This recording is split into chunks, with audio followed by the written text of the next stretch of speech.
What would you do if the person you love the most spent an entire family gathering humiliating you, flirting with someone else behind your back? My wife, Lavra, always craved the spotlight, especially at our annual family barbecue. This year was no different.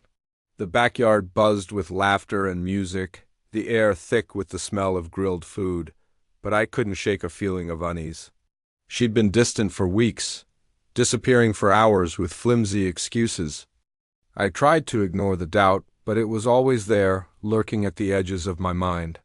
As Lavra moved through the crowd, drink in hand, she held court, her voice carrying over the others. When her sisters asked how our marriage was, she smirked and declared, "I need a new husband. This one's defective." The comment stung, a sharp, cold jab, but I forced a smile and laughed along. Hiding the hurt as I focused on flipping burgers, she wasn't done. She kept going, making jokes about how I couldn't do anything right. With each comment, more eyes turned to me, filled with a pity that made my skin crawl. My brother pulled me aside, his voice low. "You okay, man?" I just brushed him off, too embarrassed to admit how much her words were cutting me down. Lavra kept drinking, and her jokes turned sharper, crueler. She told my cousins I was slow, boring, and couldn't satisfy her in any part of life. The crowd laughed, assuming it was all in good fun, but I recognized the venom in her tone.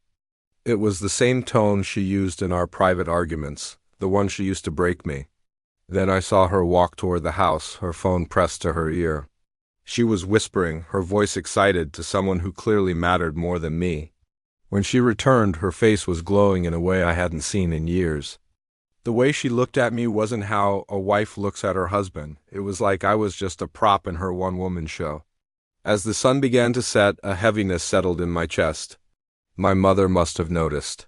She asked me to help set out more drinks, a quiet excuse to give me a break. While I was inside, arranging the bottles, I overheard Lavra outside talking to her best friend. She was laughing, her voice soft as she talked about a man named Chris. She spoke about him with a tenderness she hadn't used for me in years, describing him as fun, exciting, everything she deserved. "I'd be with him if I was untied down to a man who can't keep up," she said. My hands froze. My stomach twisted into a knot. Every word confirmed the fears I had tried so hard to bury. I stepped back outside, trying to act normal, but everything felt surreal. She didn't even bother hiding her phone anymore. She was texting openly, a constant smile on her face as she stared at the screen. When her uncle asked if we were planning another vacation, she just waved him off. "I don't want to be stuck traveling with him again," she said, loud enough for everyone to hear. The laughter around her was nervous now, uncertain.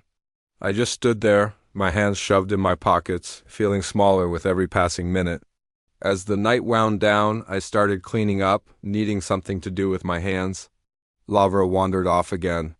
When she came back, she smelled of a perfume that wasn't hers. She brushed past me without a word, and in that moment I felt something inside me just collapse. My daughter saw my face, her young eyes full of concern. She wrapped her small arms around me and whispered, "I love you, Daddy." Her simple comfort was a lifeline, a reminder that I wasn't completely alone in this. Later, I watched Lavra under the porch lights. Her hair was glowing, her laugh was bright, but she seemed a million miles away from the woman I married. As the last of the guests left, she actively avoided me, as if my very presence was a burden.